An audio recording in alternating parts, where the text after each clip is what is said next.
कार्य कार्य तो ठाकुर जी हैं, काली सौल और उड़ लई। अब तो निकल पड़े, दौड़ के जा रहे हैं देखने के लिए नामदेव कैसा लग रहा है मेरे स्थान पे खड़ा होके।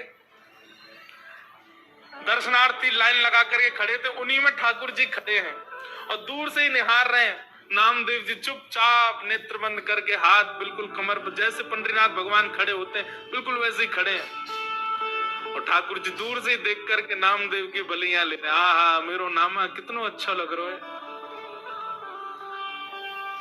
गर्भगृह में जैसे ही ठाकुर जी पहुंचे, ठाकुर जी के आते ही नामदेव जी को पता चल गया कि ठाकुर जी आए हैं। सो नामदेव जी मन में सोचे सब प्रणाम कर रहे हैं कि ठाकुर जी प्रणाम नहीं कर ले मुझको, मैं कैसे रोक पाऊंगा, ठाकुर जी प्रणाम कर रहे हैं। ठाकुर जी गए, नामदेव जी को देखा, नामदेव जी को देख करके जैसे ही नीचे सर झुकाया, नामदेव जी के नेत्रों से आंसू गिरने लगे। नाथ ये कैसी लीला कर रहे हो आप, अद्भुत है बंधुओं ठाकुर जी। ठाकुर जी जैसा प्रेम कौन कर सकता है, अपने भक्त को अपने स्थान पर खड़े होकर उसके दर्शन करने आए। पहले तो खूब बलैया ली और फिर उसके बाद ठाकुर जी बोले, ए नामा तुझे नोच के भाग जाऊं, तू जोर से चिल्लाएगा पंडित पुजारियों को पता चल जाएगा।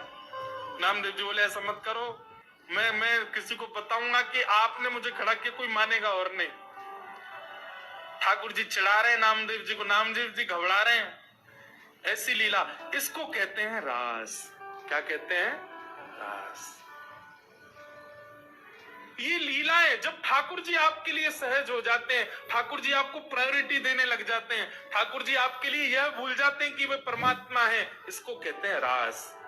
रास का मतलब नाचना नहीं होता, रास का मतलब इन गोपियों के लिए ठाकुर जी सहज हो गए, इन गोपियों के लिए ठाकुर जी ने अपना परमात्मा भेष त्याग दिया, इन गोपियों के लिए ठाकुर जी सरल बन गए, दीन बन गए, इसीलिए उसको रास बिहार कहा। गोपियां अपने अपने घरों में, ये गोपियां सामान्य नहीं है बंधुओं,